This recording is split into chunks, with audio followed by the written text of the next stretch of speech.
Welcome back to the channel. We're smoking all my dragons, divine, righteous, almighty greats, overachieving, never slacking. Today we got this is the most dangerous stretch of river on earth, the Stride Wood. If I pronounced that right, I'm not sure if it's Strid or Stride, but it says this is a small stretch of river on the river Wharf, which runs through Stride Wood at Bolton Abbey in the mighty North Yorkshire. So we're going to go ahead and hop into it and really find out what this is about. Original link will be in the description. This is from Hayes Outdoors. Here we go. Some say that this small stretch of river in Yorkshire has a 100% fatality rate, and anyone... Jeez! I almost mumbled out my words there, stuttered like, whoa, 100% fatality? Oh, nah. who has the misfortune to dunk themselves in that fizzy brown water isn't coming out alive. Some say that in parts of the river it is just 2 meters wide, but as deep as 2 double-decker buses. Some people say the water is 90% tears and sweat, made up from the people who are trying to get fit before lockdown ends and they come out for summer. All we know is it's called the Strid. Strid.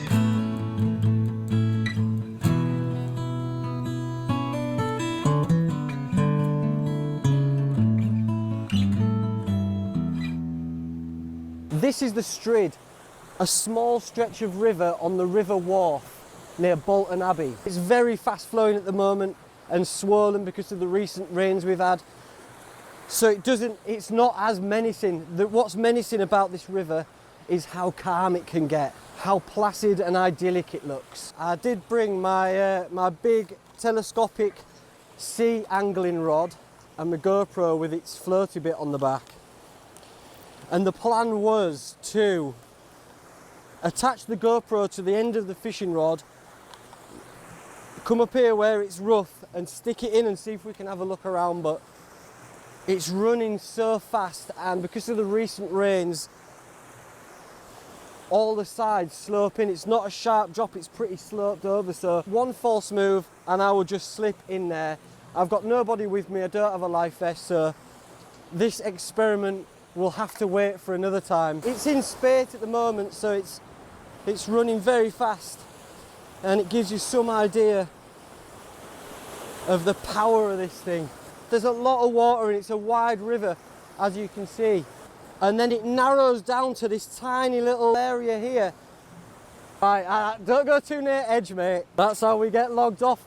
There's no don't matter if you're best spear fisherman or free diver in the world, you're done for, because the whole river, it comes down as a normal river should, and then it is forced through this narrow channel, and what the river does is it turns on its side and it has carved out the bottom, and so some people say it's as deep as 2 double-decker buses. And this isn't where it ends. The river will be underneath me now because it's carved out so many little tunnels and caves because of the pressure on it. It's like holding your thumb up. And the crazy thing is, it doesn't even seem that dangerous. Looks can be deceiving. Over the end of a hose pipe. You know, you let go and it flows out. You restrict it and the pressure is a lot harder and a lot faster. We'll have a look at the river on a calm day. It looks so unassuming, as you can see. But what's happening is 5 foot below the surface, it is flowing very quick. So if your head's on the top and your feet are dangling down there, the river will just catch your feet and it will just suck you down under. You get little holes where stones will be washed around like in a washing machine. It'll just eat away at it. It's terrifying. There are so many bubbles here. It's frothy. It looks alive. It looks dangerous. And because of the amount of bubbles as well, that affects your buoyancy. If you've got so many bubbles around you, all that is air. So you're not as buoyant in frothy, bubbly water and lively water. That, coupled with the fact that it's a raging torrent underneath, man. There's been many lives lost to the Strid over the years. One of the most famous cases is in 1998 Barry and Lynn Collette were hiking along the wharf on the second day of their honeymoon when disaster struck and the water levels rose an estimated 5 feet in less than a minute because of heavy rains the previous night. Lynn was found 6 days later in West Yorkshire. Barry wasn't found until over a month later, 10 miles downstream.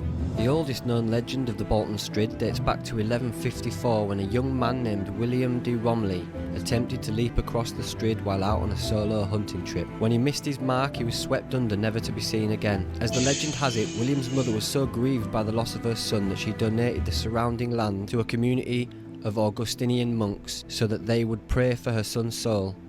Those monks went on to found the famous Bolton Abbey. This tale was immortalised by the poet William Wordsworth in his poem The Force of Prayer. This striding place is called the Strid, a name which it took of yore. 1,000 years hath it borne that name, and shall 1,000 more. And hither is young Romley come, and what may now forbid that he perhaps for the 100th time shall bound across the Strid. He sprang in glee, or what cared he that the river was strong and the rocks were steep, but the greyhound in the leash hung back and checked him in his leap. The boy is in the arms of Wharf and strangled by a merciless force, for never more was young Romley seen till he rose a lifeless corpse. I do a lot of wild swimming in random places on my channel, and I know that a lot of people see me and then feel inspired to go out and do it themselves.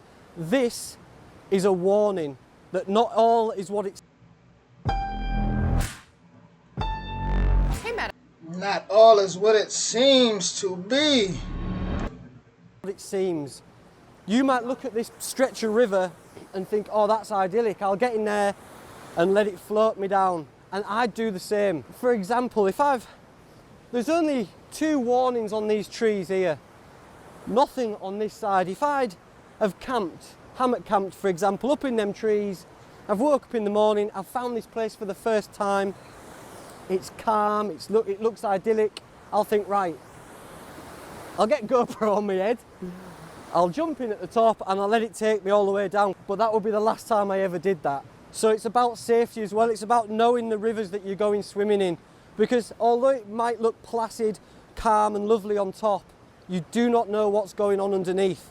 Because not only is there a rapid current underneath, you can have detritus, bits of trees and whatnot all flowing really quick underneath you. I don't want people to look at my videos and go wild swimming and not come back. It is the most dangerous stretch of river in the world.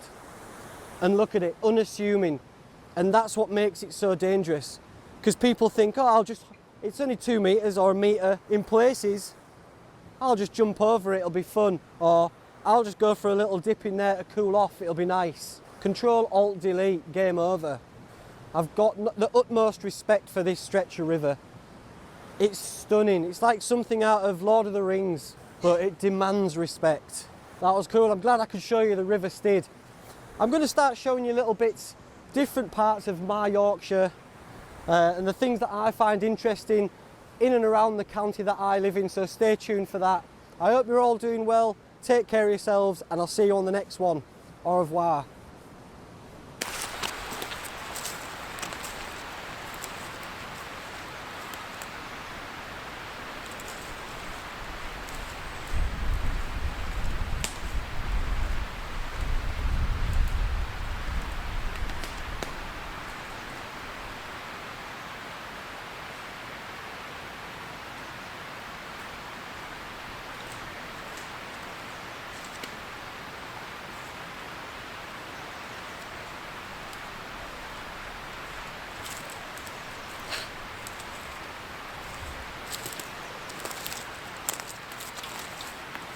John Snowdrop.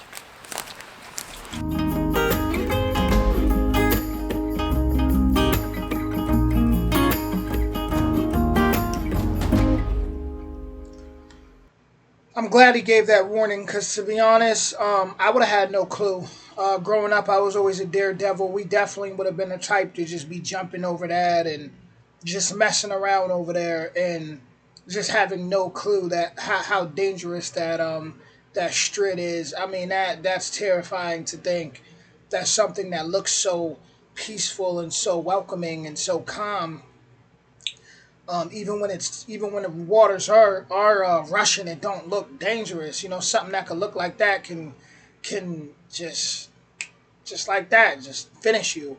Um, yeah, people definitely need to know those things. Definitely. When I was growing up, I was a serious daredevil adrenaline junkie. I 100%, million percent would have jumped over that. For the fun of it, I mean, it doesn't look like much more dangerous than things in my hometown. That's what's scary. I, in my hometown, it's the Susquehanna River, one of the oldest rivers in the world, and literally every month I see somebody body get found in there. You can look and there's just bodies on bodies on bodies, and it's one of those things that where it doesn't look dangerous, but you may go in there and what's those like little whirlpools or whatever, it'd be like dragging people and you just wouldn't expect it. There was one girl who in high school, her and like two other friends went back there because the river's right behind the high school. And she was, they were smoking or whatever. Long story short, the one girl slips, cracks her head open, and on a rock, and the water went in, and the water was so like toxic that it turned her to a vegetable. And literally stuff like this happens all the time over there. And I've seen where there'll be kids or families that move from other areas and they're just swimming in there.